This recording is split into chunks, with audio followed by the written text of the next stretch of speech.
अस्सलामु अलैकुम। Exercise 3.3 question number 1 है if y varies jointly as x and z and y 33 when x equal to 9 and z equal to 12 find y when x 16 and z 22। सबसे पहले varies variation से निकला हुआ है। Variation क्या चीज़ है? दो तरीके से, एक डायरेक्ट वेरिएशन होता है, एक इनवर्स वेरिएशन होता है। ठीक है, सो यहाँ मैं आपको सिंपल एक छोटा सा एग्जांपल देता हूँ डायरेक्ट वेरिएशन का और इनवर्स वेरिएशन का। ठीक है, लेट्स सपोज हमारे पास एक ए है और दूसरा बी है।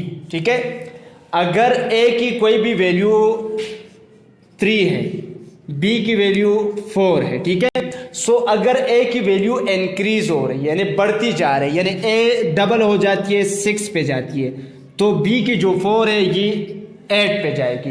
यानी जितना ए इंक्रीज होगा उतना बी भी साथ इंक्रीज होगी, तो ये डायरेक्ट वेरिएशन आता है। ठीक है, इनवर्स वेरिएशन में क्या आता है? जितना ए जो है वो इंक्रीज होगा उतना बी डिक्रीज होगा। ठीक है, यानी अगर मैं इसी उसको लिखूं, हमारे पास ए 3 है, बी जो है वो 4 है। अगर ए हमारे पास जो है वो इनवर्स वेरिएशन की बात करो, ठीक है, 6 बनता है, तो बी हमारे पास 2 बनेगा। यानी जितने ए इंक्रीज उतनी बी डिक्रीज। अगर हम बी इनवर्स वेरिएशन देखते तो जितना बी इंक्रीज उतना ए डिक्रीज होगा। ठीक है, इस रिलेटेड ये 3.3 का हम एक्सरसाइज कर रहे हैं। पहले एक्सरसाइज 3.1 से पहले मैंने इस पे कंप्लीट एक लेक्चर विद एग्जांपल दिया हुआ है, तो आप उस लेक्चर देख ले, आपको वेरिएशन डायरेक्ट वेरिएशन क्लियर हो जाएगा। सो वेरिएशन इनवर्स वेरिएशन। ठीक है, तो कमेंट्स नीचे डिस्क्रिप्शन में मैं उसका लिंक्स दे दूंगा। ठीक है, अब हम आते हैं अपने क्वेश्चन पे। यहाँ हमें क्या है कि joint varies joint y varies joint x, तो सो ये हमारे पास क्या फॉर्म बनेगा? सॉल्व करते हैं क्वेश्चन को। हमारे पास y वेरीज ज्वाइंट x हम इक्वल लेते हैं, डायरेक्ट k कांस्टेंट लिखते हैं, किस चीज का? x एंड z का है। ठीक है, सो हमारे पास अगर आप देखिए यहाँ गिवन जो वैल्यू दिया है y इक्वल टू हमारे पास है 33, जबकि x हमारे पास है 9 एंड z हमारे पास है 12। ठीक है, सो अब हम इससे k यानी कांस्टेंट की वैल्यू फाइंड करेंगे k की।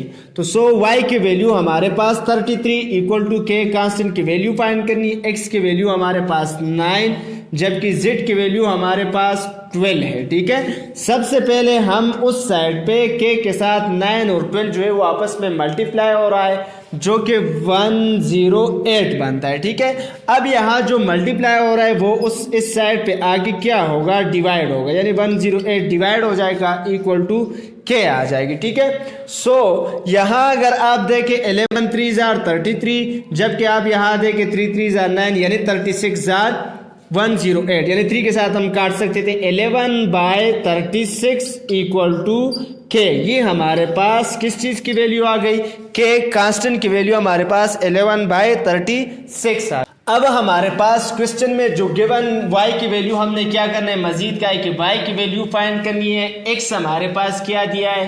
16 दिया है, जबकि z हमारे पास क्या दिया है? 22 दिया है, और हमारे पास y varies jointly as x है। ठीक है, x z है, तो so y equal to k constant x and z आ जाएगा। ठीक है, अब हमने वैल्यू ही y की फाइंड करनी है। k की वैल्यू हमने फाइंड की थी जो हमारे पास आई है 11/36 एंड टू x की वैल्यू हमारे पास 16, जबकि z की वैल्यू हमारे पास 22 है। ठीक है, सो y इक्वल टू अगर आप देखें 16 हम काट सकते हैं 4 4 16, जबकि कितने 9 4 36 बनता है। यहाँ हमारे पास 11/9 बनता है, जबकि इधर 4 और इधर 22 है। ठीक है, सो y इक्वल टू 11/9, अगर हम 22 को मल्टीप्लाई करें हमारे पास 88 बनता है। ठीक है, सो y इक्वल टू 1188 को हम ज़रब देते हैं तो ये हमारे पास 968 डिवाइड बाय 9 आते हैं। ठीक है, सो अब अगर हम इनको डिवाइड करते तो हमारा आंसर पॉइंट में आते, लिहाजा हमने पॉइंट में आंसर नहीं लाना। सो हमारा आंसर y की आ जाएगी 968 डिवाइड बाय 9।